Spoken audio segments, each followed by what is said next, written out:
नमस्कार, मैं Anubha Gupta from LBS college Kotputli.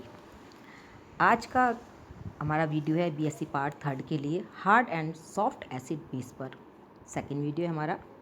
आज हम बात करेंगे characteristics of hard and soft basis, acid based and there classification. First video में हमने जैसा कहा था कि R.G. पियर्सन ने एसिड और बेसिस के लिए एक नया वर्ड यूज़ किया, hard and soft. In hard and soft acid की क्या क्या करेक्टरिस्टिक्स हो सकती हैं जिनके बेस पर हम उनको बता सकें कि वो हार्ड है या बेस है। तो हार्ड एसिड के लिए तो वे मॉलिक्यूल या वे स्पीशीज़ जिनमें सेंट्रल मेटल आयन पर हाई पॉजिटिव चार्ज है, उच्च आवेश है, स्मॉल साइज़ है, आकार छोटा है, लेस पोलराइजेबल हैं, कम ध्रुवणीय हैं तथा जिनके सेंटर पर डी इलेक्ट्रॉन की संख्या 0 है या कम है तथा आयनाइजेशन पोटेंशियल का मान ज़्यादा है, वे हार्ड एसिड की सीरीज़ में आएंगे। यदि किसी हार्ड सेंटर पर और दूसरे ग्रुप जो जुड़े वे भी हार्ड स्पीशीज़ हैं तो वो उस सेंटर को और कठोर बना देंगे। यदि हम एक ही ग्रुप में चलते हैं तो यदि आकार बढ़ता है तो उसकी कठोरता कम होती जाती है। For example Fe+3 ruthenium +3 osmium +3। Fe+3 से ऑस्मियम +3 तक हम चलते हैं तो आकार बढ़ता जाता है, इसलिए उनकी कठोरता घटती जाती है। इन शॉर्ट हम कहें तो यदि सेंटर मेटल आयन का आकार छोटा है, चार्ज ज़्यादा है, डी इलेक्ट्रॉन्स कम है, आयनाइजेशन पोटेंशियल ज़्यादा है, वो हार्ड एसिड होगा। सॉफ्ट एसिड जस्ट इससे रिवर्स है।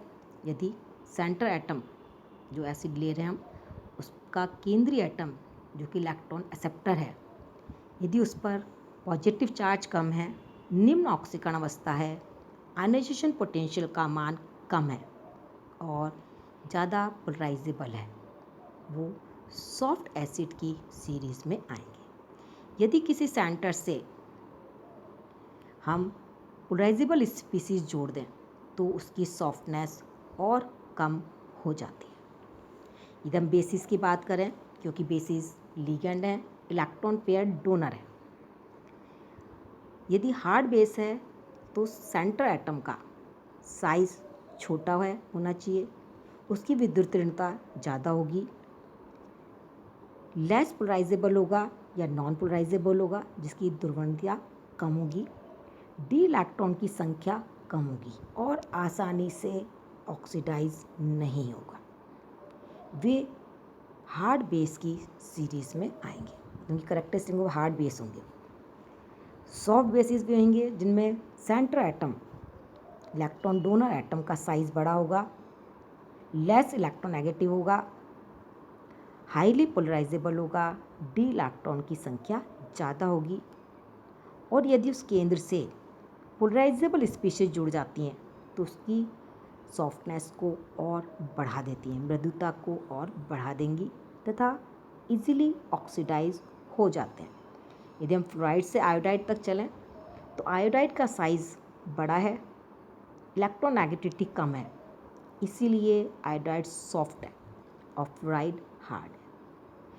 हार्ड मीन्स आसानी से ना इलेक्ट्रॉन दे और ना ले। यदि आसानी से इलेक्ट्रॉन नहीं लेंगे वो हार्ड होंगे, आसानी से इलेक्ट्रॉन नहीं देंगे वो हार्ड बेसिस होंगे। सॉफ्ट मीन्स आसानी से इलेक्ट्रॉन ले लें, आसानी से इलेक्ट्रॉन दे दें। जो आसानी से इलेक्ट्रॉन ले लेंगे वो सॉफ्ट बेस होंगे, जो आसानी से इलेक्ट्रॉन नहीं ले लेंगे सॉफ्ट एसिड और जो देंगे वो सॉफ्ट बेस। तो इस तरह से इनकी करेक्टरिस्टिक्स के बेस पर हम एसिड्स और बेस को अलग अलग कर सकते हैं। अब हम लेते हैं इनका क्लासिफिकेशन। पियर्सन ने एसिड्स एंड बेसिस को 3 क्लास में डिवाइड किया, hard, soft and border line. अब इनको हम एक कंपैरेटिव स्टडी कर सकते हैं, हार्ड में कौन से आएंगे उनकी करेक्टरिस्टिक के बेस पर और सॉफ्ट के अंदर कौन से एसिड या बेसिस होंगे। पहले हम एसिड्स की बात करते हैं। हार्ड एसिड मतलब जिनका डी इलेक्ट्रॉन की संख्या कम हो, तो इसलिए फर्स्ट ए और सेकंड ए ग्रुप में हम देखें तो H+, लिथियम, सोडियम, पोटेशियम ये हार्ड एसिड्स के अंदर है। Beryllium, magnesium, calcium, strontium hard acids हैं। Scandium +3, lanthanum +3 D0, cerium +4 D0, aluminium +3 D0 सब हार्ड एसिड के अंदर आएंगे। Fe+2 से निकल +2 तक डी इलेक्ट्रॉन की संख्या D6 और ज़्यादा है, वे बॉर्डर लाइन पर है।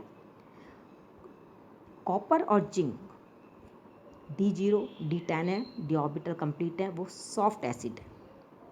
इसी तरह हम देखें Fe+2 बॉर्डर लाइन पर है, लेकिन Fe+3 आयन है जो हार्ड एसिड है। कोबाल्ट+2 बॉर्डर लाइन पर है, कोबाल्ट+3 हार्ड एसिड है। कोबाल्ट+3 हार्ड है, लेकिन रोडियम+3 एंड इरिडियम+3 बॉर्डर लाइन पर साइज बढ़ रहा है, हार्डनेस कम हो रही है, तो वो बॉर्डर लाइन एसिड है इनकी हार्ड और सॉफ्ट के बीच में।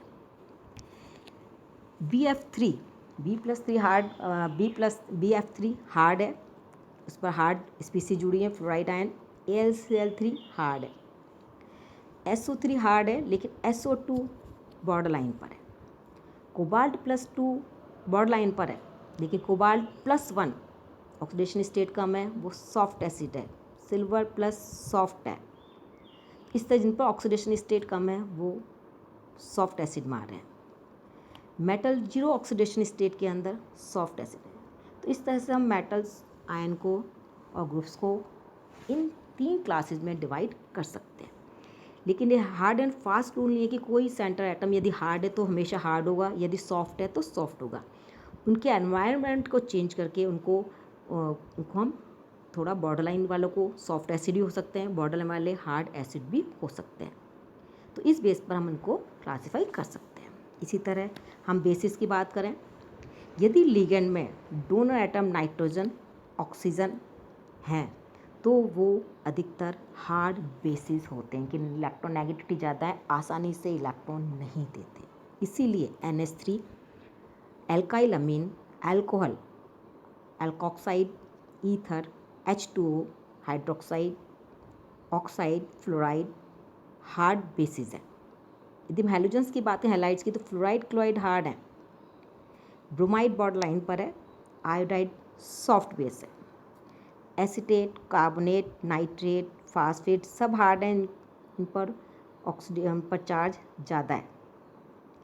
लेकिन यदि इन ग्रुप्स में सेंटर एटम पर यदि डीलोकलाइज सिस्टम जुड़ जाता है तो उसकी हार्डनेस कम हो जाती है। एल्काइल अमीन हार्ड है, लेकिन C6H5NH2 प्रीडीन बॉर्डर लाइन पर है। सॉफ्ट बेस की बात यदि हम करें तो देखें कि जिनमें donor atom phosphorus, arsenic, antimony ये सब सॉफ्ट बेसिस है। Cyanide donor atom carbon, carbonyl, benzene delocalise system में, C6H5- सब सॉफ्ट बेसिस है। मतलब जो इजीली इलेक्ट्रॉन दे देंगे वो सॉफ्ट बेस, जो इजीली इलेक्ट्रॉन नहीं देंगे वो हार्ड बेस। इस तरह हम एसिड और बेसिस को क्लासीफाई कर सकते हैं। ऐसा नहीं कि हमें सारी चीज़ें रखनी होती कौन सा एसिड हार्ड है या सॉफ्ट है, उनकी कुछ कैरेक्टरिस्टिक्स देख के हम उनको इन सीरीज़ में रख सकते हैं। तो इस तरह हम इनको क्लासीफाई किया है।